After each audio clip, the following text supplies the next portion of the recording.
नमस्कार मित्रों, जय सिया राम। मित्रों, आप सभी का मेरे यूट्यूब चैनल विराट ज्योतिष चिंतन में हार्दिक स्वागत है। मित्रों, आज हम बात करेंगे एक महत्वपूर्ण पर्व महाशिवरात्रि की। मित्रों, कल गुरुवार को 11 मार्च 2021 को महाशिवरात्रि है। फाल्गुन मास की कृष्ण पक्ष चतुर्दशी को महाशिवरात्रि मनाई जाती है। कल 11 मार्च को प्रातःकाल त्रयोदशी और दोपहर लगभग 2:40 के बाद चतुर्दशी तिथि रहेगी।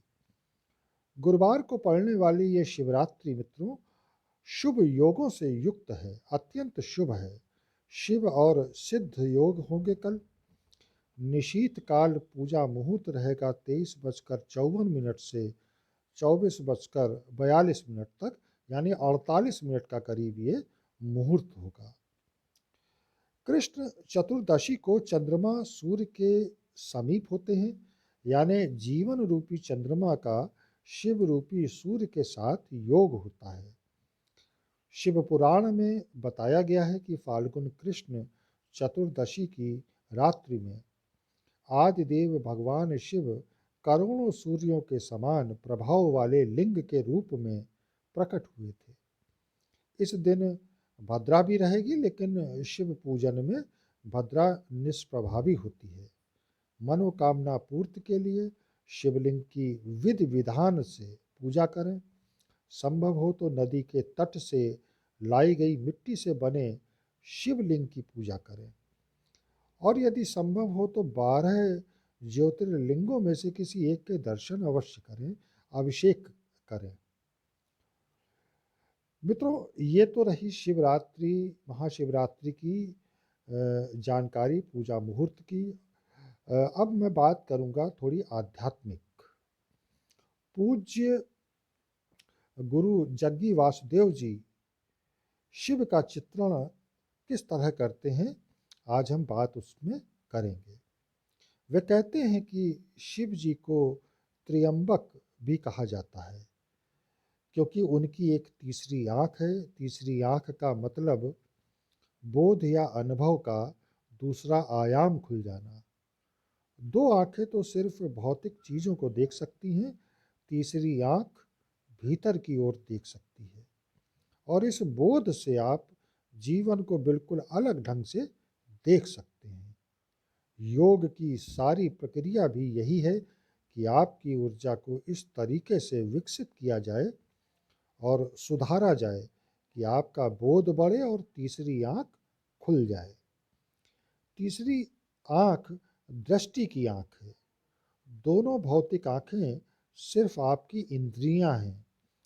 वे मन में तरह तरह की फालतू बातें भरती हैं, क्योंकि आप जो देखते हैं वह सत्य नहीं होता। इसलिए हम इस दुनिया को माया कहते हैं।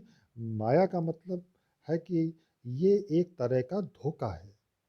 आप जिस तरह से जिसे देख रहे हैं, जिस तरह उसका अनुभव कर रहे हैं, वह सच नहीं है।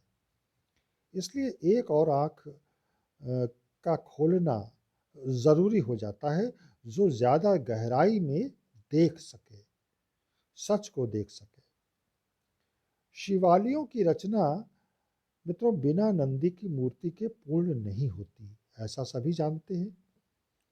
लेकिन ये नहीं जानते कि नंदी किसके प्रतीक हैं। नंदी अनंत प्रतीक्षा के प्रतीक हैं।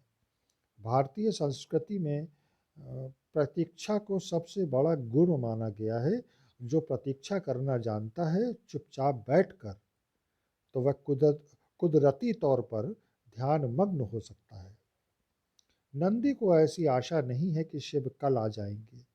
वह किसी चीज़ का अंदाज़ा नहीं लगाते या उम्मीद नहीं करते। वह तो बस प्रतीक्षा करते हैं। वह हमेशा इंतज़ार करते हैं और इंतज़ार करेंगे। ये गुण ग्रहणशीलता का मूल तत्व है। सबसे करीबी साथी शिव का नंदी ही है, क्योंकि उसमें ग्रहणशीलता का गुण है। किसी मंदिर में जाने के लिए आपके भीतर नंदी का गुण होना चाहिए, ताकि आप बस बैठ सकें। लोग ऐसा सोचते हैं कि ध्यान किसी तरह की क्रिया है, जबकि ऐसा नहीं है। ध्यान एक गुण है, यही बुनियादी अंतर है। प्रार्थना का मतलब है कि आप भगवान से बात करने की कोशिश कर रहे हैं। ध्यान का मतलब है कि आप भगवान की बात सुनना चाहते हैं। आप बस अस्तित्व को, सृष्टि की परम प्रकृति को सुनना चाहते हैं। आपके पास कहने के लिए कुछ नहीं है, आप बस सुनते हैं। नंदी का गुण यही है कि वह बस सजग होकर बैठे रहते हैं, और यह सजगता ही एक बहुत बड़ा गुण है। ध्यान यही है। ध्यान का मतलब मुख्य रूप से यही है कि वह इंसान अपना कोई काम नहीं कर रहा है, वह बस वहाँ मौजूद है। जब आप बस मौजूद होते हैं तो आप अस्तित्व के विशाल आयाम के प्रति जागरूक हो जाते हैं, जो हमेशा सक्रिय होता है। आप जागरूक हो जाते हैं कि आप उसका एक हिस्सा हैं। इस तरह नंदी उसी का प्रतीक है। वह बस बैठे रहकर हर किसी को याद दिलाते हैं कि तुम्हें मेरी तरह ही बैठना चाहिए। मित्रों, हमारे यहाँ हमारी संस्कृति और परंपरा में ज्ञान का मतलब किताबी ज्ञान नहीं है, ना इधर उधर से जानकारी इकट्ठा करना है। ज्ञान का मतलब है हमारे यहाँ जीवन को एक नई दृष्टि से देखना।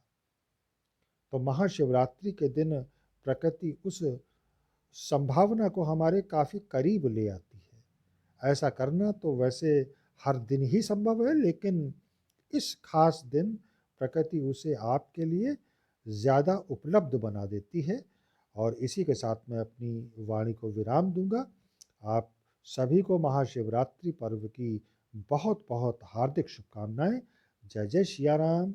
नमस्कार।